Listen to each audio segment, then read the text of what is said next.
Welcome back to yet another video. Is Java collection giving you a headache, a serious headache? Are you struggling with Java collections? And whether you want to master the Java collection in just 10 minutes, you have 10 minutes to look into it. So this video is all about that. I'm going to cover Java collection in a quick guide, which is going to master your list, set, and maps. So you will learning the data structures like list, set, and map in a very clear example. You're going to understand the key concepts like ArrayList, HashMap, hash tree, and all other in a fast-paced tutorial. So this is the perfect example and the perfect video for those who are the beginners and anyone looking to brush up their Java, the most powerful collection framework. So we'll get speedily, quickly, and enhance your Java skills, right? Just get into the video. So the topics we are going to cover up is what is Java collection framework hierarchy, what are the code structures in the Java collections, what are the interfaces, what are the common operations in the collection, and why do we need to use collections. Okay. So basically, what is Java collection framework? It's a group of interfaces and the implementation and set of an algorithms that is provides a powerful way to store and manipulate certain data, right? So this is a framework. It's a particularly a part of the Java util framework package, and it has got a broad range of data structures like list, set, map, queue, etc. So you can make use of these particular structures and you can store it in a very organized and a very efficient way, and on top of that you can perform the operations like adding, removing, accessing, and etc., right? So these are the operations what you can perform. So at the top you have interfaces which are defined as a common behavior for a different set of collections like list, set, and map. Now on top after that we have an implementation. These are the concrete classes which is implemented using the above interfaces what we discussed. So example to name them is ArrayList, HashMap, HashSet, and there are algorithms which are used, which is the predefined operations like sorting, reversing, searching, which can be applied on top of the collection. A collection framework, the Java collection framework hierarchy. So we are going to look into the Java collection framework hierarchy. If you look at this very top, it is an iterable. And then after that, there are collection interfaces. And then we have a different set of interfaces, that is list, queue, and set. Okay, under that umbrella. Now map falls at a different hierarchy and a different. It's not part of the hierarchy where it exactly the list and the queue and the set are there. So it has got a separate implementation and the interfaces, so they are not part of it. Now if you look at the list, it has got array list, linked list, and then we have different legacy implementation. And then if you go to the queue, we have different queue and the blocking queue. Okay, so we have a different interfaces over here, and we have an implementation over here. Set, if you see, we have a set, as set, link set, and then we have a sorter set, which is an interface, which is an implementation of, has got an implementation of a tree set. If you go look at the map now, it has got the legacy implementation hash table, it has got the implementation of hash map and linked hash map. Then we have the sorted hash map, which is an sorted map, which is an again an interface which is going to implement from the map, and then there is an implementation of tree map. So if you see at the right side, the legacy implementation and the interface are marked in a different color. Now, if you look at the very core data structure in the Java collection, the very first one what we are going to look into is the list and its implementation, that is the array list. So this is a dynamic array which is going to allow you to randomly access, and it is good for storing elements that you need to frequently access based on the index. Okay, so you are storing some elements inside it and you want to get out the element with the based on the index. Let's say you want to get some element from the get, right? You can get that. Now the another implementation is linked list. Now this is called a double linked list that allow you to efficiently store the insert that or delete the at the both end. Now it is little bit slower when you compare with the accessing the indexes, right? But in terms of operations of insertion and deletion, this is very efficient. Okay, so set implementation and their implementation, if you see, we have HashSet. So there is a collection that does not allow you duplicate elements. So it is backed by hash table basically, and it is not going to guarantee any particular order, basically HashSet, but there are certain implementation where you have the maintain the sorted order. So TreeSet is one of them. So it is going to store in a sorted in order way, that is going to be the natural order, or also you can use the custom comparator. So any of them you can use the implementation. Now when we look at the map implementation, we have a HashMap.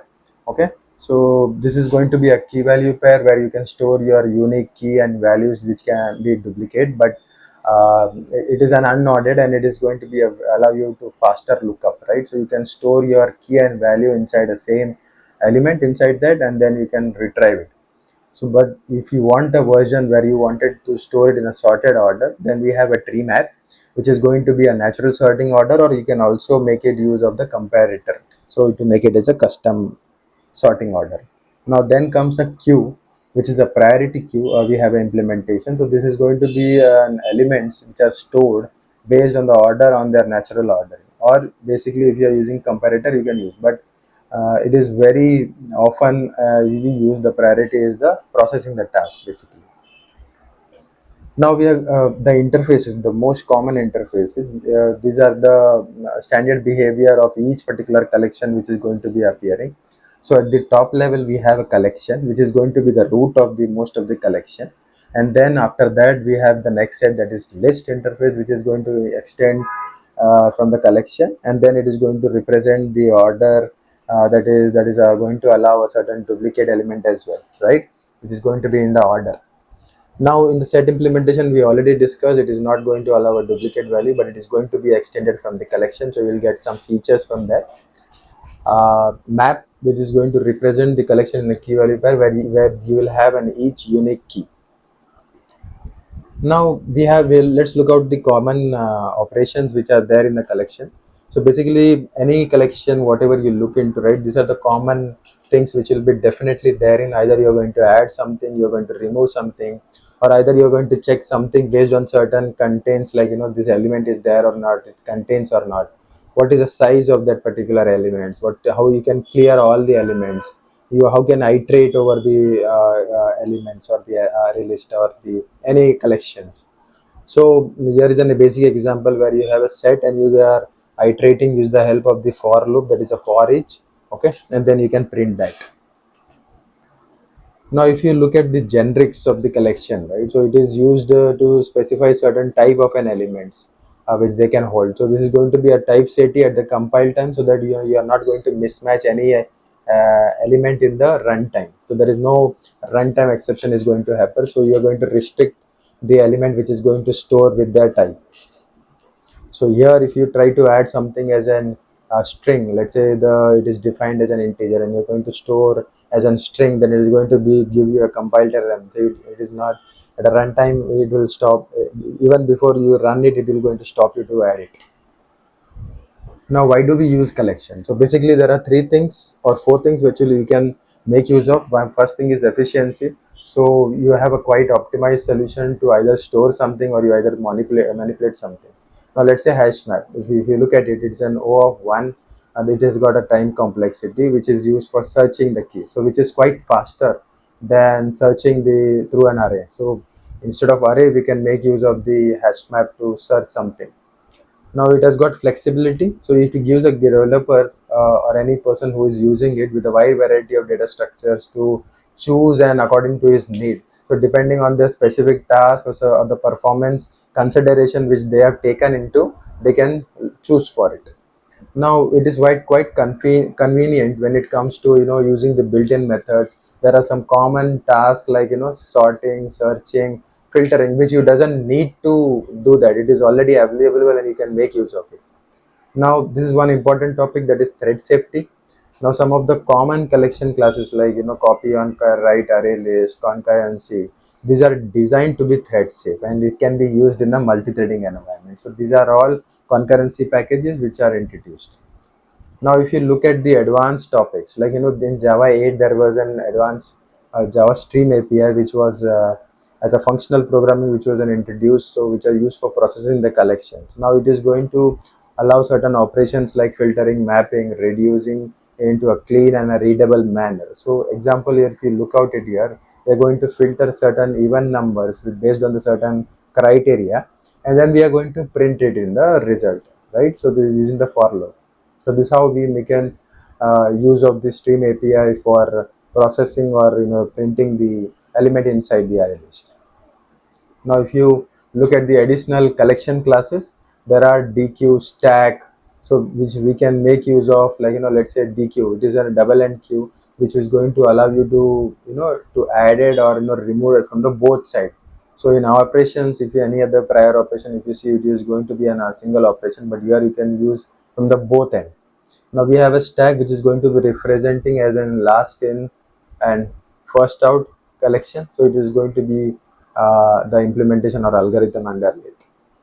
I hope this video was helpful to you and you are able to understand the core concept of it and how do Java collections are making use of this different set of interfaces and implementation around it. Okay, if this video was helpful to you, please share it with the needy people. Please hit the bell icon and also share it with the needy people and subscribe the channel.